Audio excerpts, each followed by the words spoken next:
Hey guys, hope you all are doing great. Here to this side, and today's scenario is very special. And why it's very special, I have highlighted it. It's basically because of the PySpark, right?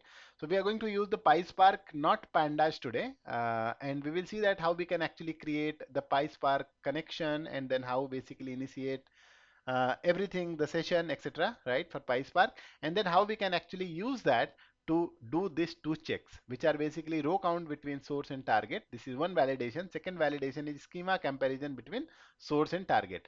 And now why it is special? Because PySpark is basically a special framework which can handle the big data, right? When I talk about big data, it's basically the data which is huge in size, right? There are different things about the big data, but for now, what we think about it, let us say we have around 40 GB or 50 GB of data in source and 50 GB data in target. Now, how do you get the row count basically, isn't it? Your pandas will not be able to survive there, right? Definitely. It's not going to be able to work, right?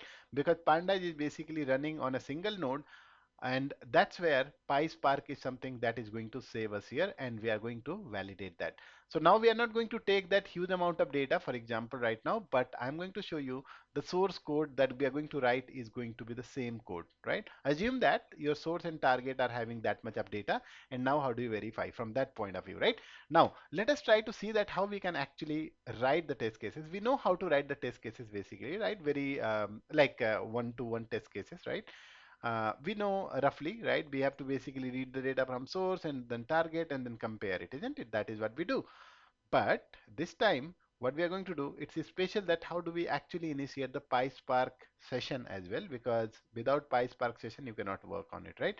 And now the PySpark that I'm going to initiate it, it's going to run on my local machine, which means that it does not have a separate node, but uh, my system core, right? Because I have, let's say, 8 core system, and that is going to behave like a worker node basically. I'm not going to go into the architectural part right now, but just see that how actually how powerfully this PySpark is, right?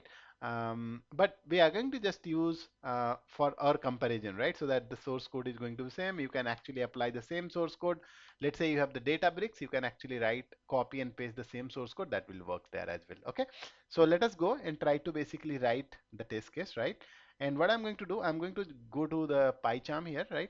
And here in the PyCharm, what I'm going to do, I'm going to create maybe a separate, maybe I'll just create a file here, yeah.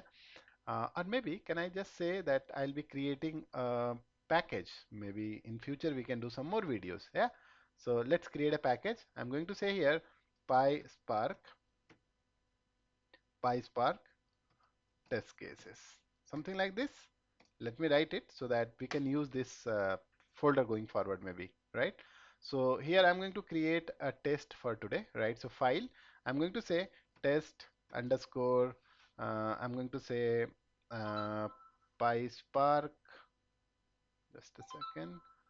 Yeah, I'm going to say, yeah, what I was saying, I'm going to say that ETL test for, I'm going to say, or maybe I can simply say uh, row count, right?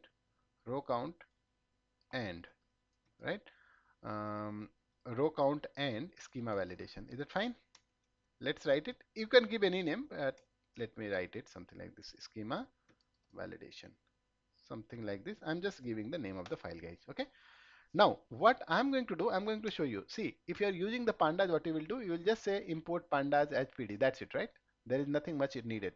But in PySpark, we have to write some more actually, like in a proper way. So let me write it. I'm going to say from PySpark. And guys, you have to make sure that you have installed this PySpark libraries, right? Otherwise, it is not going to work. So you make sure that you install pip install PySpark. If you say before, then only all of these things will be available, right? Now import, I'm going to say functions as f. Okay, this is how we can actually write it. Hang on. Okay, is it fine? Is this fine as f? Okay, it's fine. Let's see why it's not coming. Ideally, is it because of from PySpark? dot SQL import functions as, okay, sorry, it should be lowercase actually. See, I was puzzled a bit.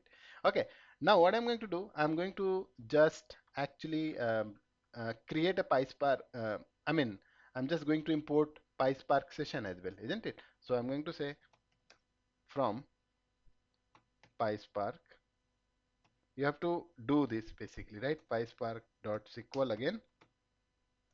I'm going to import the Spark session, right?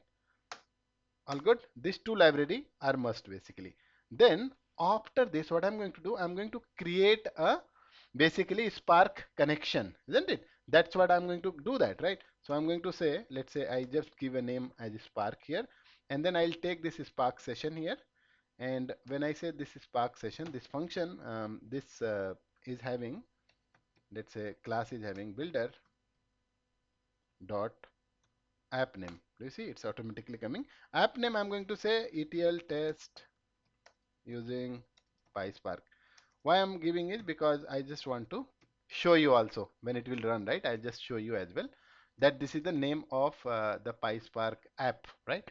So this we have to say, and then we also have to say, let's say I have to say master, and because we have to run that node, isn't it? So for node I'm going to running on the local machine itself, right? Because I do not have any cluster setup like any other proper cluster. We don't have like Databricks, etc., right? That's why. So I'm going to say just, and I'm going to say create getter create connection. That's it. This is what I have to write it, and this Spark is going to give me the connection basically. Now I can use this Spark basically for reading the file. Okay, now what I'm going to do, I'm going to write the test case. So let's say write def test row count. Okay, I'm just writing it very plain way, row count, and schema checks, something like this I can say. That's it. It is just a name of the test case that you can put it here basically. Okay, now what I have is basically I'm going to read source and target, guys. Okay, in our source I will show you what is our source. So this is my source actually. I have this file as a source and this file is a target. Okay, so I'm going to read these two files and then compare basically row count, and also we are going to compare the schema basically. What is the data type and other things for each of this column basically. Do you see that we have these columns, right? I want to check that as well. So what I'm going to do, I'm going to say, let's say expected is my source always. So I'll say expected, um, expected. Can I say I'll read first data, right? So expected df expected I can say yes. So data frame, because I'm going to read that and store into our data frame basically, right? So here I'm going to say Spark, all right. And then when I say Spark, how do I read it? I have to say read, and then it is CSV file, so .csv, and I have to just give the name of it. Okay, 1 second. And where exactly is this file, guys? This file is outside, inside the data basically, right? So it is inside the data. Do you see? Inside the data, we have this file. So I have to go and say data as well here. Then only we'll be able to find it. emp underscore src dot csv. That's it. Okay. That's it. On okay. Also one more thing. I have to say header also true, right? So header equals true. That's it. Good. This is my source, or I would say expected, and df actual also. We are going to get the data frame actual as well. And here only changes, I will say just tgt. That's it. Nothing else. Okay. So we are able to read this too. Okay. Now, okay, I think this does not need to be in the bracket, I guess. 1 second. Quote. Don't need to have the quote actually here. It's without quote. Okay. Because this is boolean value, no? So that's why otherwise it will become a string. Yeah. This is what it is. Now what I'm going to do, I'm going to write two test cases, right? So what I will do, I will just say assert, yeah, and let's say I'll say expected equal to expected count, right? So I'll say dot count here, and this is going to give me count anyways, right? Expected, this data frame is having how much count, this is going to give me count, and similarly actual count also I'm going to say. I'm just going to compare here. That's it. If it is same, right, both the counts are same, then it is going to pass my test case. Otherwise, I'm going to say count mismatched between source and target. Is that fine? This is what I'm going to write it. Okay, can I actually write one more for the schema, because schema also I have to check, right? So let me just write it. So here I have to use the schema attribute, right? So I say schema here. Do you see? It's already coming here. Same thing I'm going to actually say here as well. So it is going to compare both the schemas, right? I'll show you basically how it is going to give output, but I'm going to say schema mismatched. All good? So this is what the test is basically. Okay. Now what I'm going to do, I'm going to just copy entire thing, guys. Okay. And I'm going to run this. Okay. Where I'm going to run? I'm going to run into Jupyter Notebook. Okay. So that you can see the data properly. Yes. So I'm going to go here. Okay. And let's go here, and I'm going to launch the Jupyter Notebook. In one shell I'll copy everything. So I just want to copy this part first. Okay. Let's say I want to copy that part first. Is that all the connection part, right? Now in the next line, what I'm going to do, I'm not going to actually run this function. Rather, what I will do is, let me just do one thing. Okay, let's remove it. Okay, let me go here. I will be copying this much. Okay, good. This much I copied, and if I go here, okay guys, let's pay attention. One by one we will see that everything. Don't worry about it. Okay. Chalo. So can I do one thing? Can I actually just okay, so these two I will be running it anyways. Can I do one thing? Can I actually run these two together, and then that will be stored anyways here? Yes. Now let me just show you actually data frame. So if I can, hang on, what is happening? Okay, data. So this is wrong path actually here, because in this context it is wrong path. Okay, let me run it. I'm running it. If I go here and if I show you the data, right? So I have to say show, right? The action function I have to call. And now you see the data. It's all the data that is coming. Yeah, 20 rows it is showing. Now similarly, if I want to show you this data as well, so if I can just copy and paste and run it, you will see the data here as also. It is just showing you 20 rows, but there are more than 20 rows basically, right? So this is how it is. If I want to get a count, right? So let me just show you the count basically. Okay, let me do one thing. Can I actually show you in the separate line? I think that will be better. So this is your expected. Let's run it and see how much count we are getting. Sorry, we have to run it count. 52 count. Same thing I'm going to show you in my target also, which means actual, right? Yes or no? Let's run it. Here we have got 51. Definitely the count is not going to match, so one of the test case will fail. What about schema? Acha? Let me just show you schema also, right? So if I say schema here, this is what the second test, isn't it? So let's see that schema here. We got the schema, and let's see what is the schema for this as well, right? And looks like similar kind of schema, isn't it? So this should pass maybe. Yeah. So these are the two tests that I'm going to do it basically, and that's what I wanted to show you in the Jupyter notebook. Now if I run it, right, one of the test case, okay, hang on, let's go here. One of the tests will fail because the count is not going to match anyways, right? So let me run it and see that whether both of one of them is passing, or right, whatever it is. So if I go here and if I want to clear it and then run it, where am I? I'm into data, so I'll go back. Actually, I'll say PyTest, and maybe I'll say PySpark. Good. And then I will say test underscore something, right? This one, hyphen vs. Let's run it. So I'm running this test case, and this is having two checks basically, right? So two assertion. Let us see. I think it will fail because the count is never going to match, right? So what I will do after that, right? I am going to just change the row count. Do you see a lot of things are happening? One more thing I want to show you, right? So I want to show you something very special, right? That is the port basically. Okay. So it's fine. It's running it. Let's see. Okay.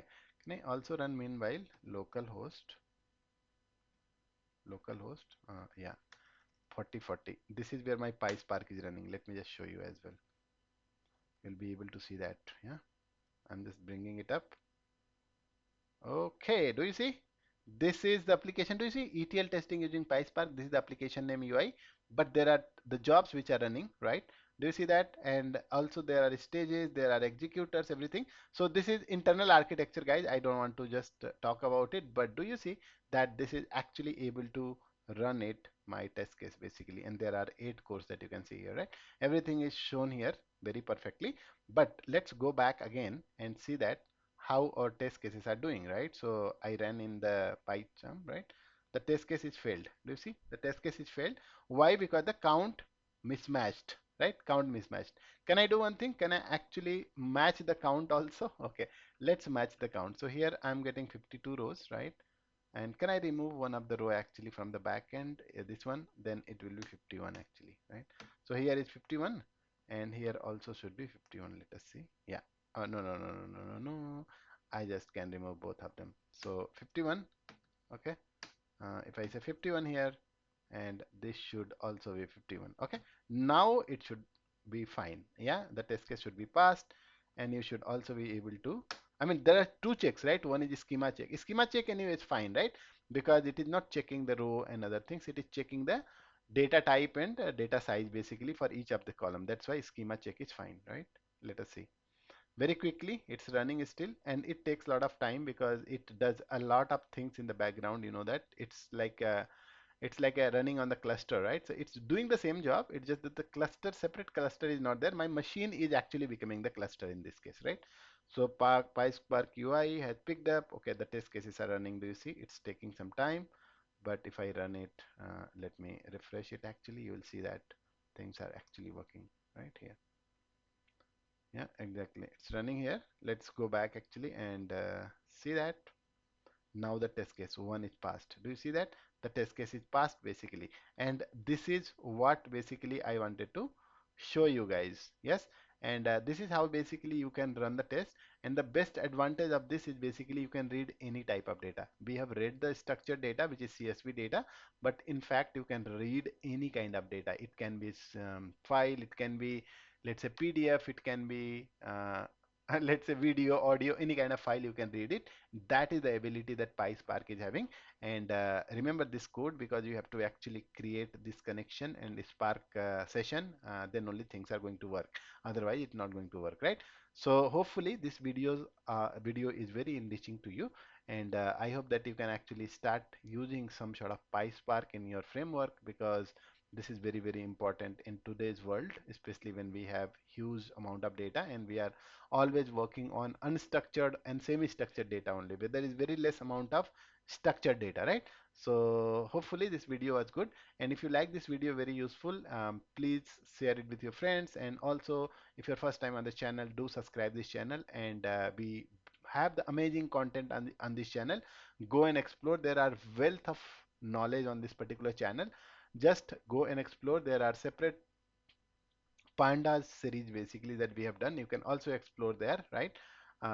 And not only that, this channel is one of the only channel for ETL testing lab, ETL QA labs, the channel which is actually catering every requirement that is there for the data engineering QA basically. Yeah. So I hope that this was helpful. I'll see you soon with other video. Until we meet next time, happy learning. God bless you. Bye. Take care.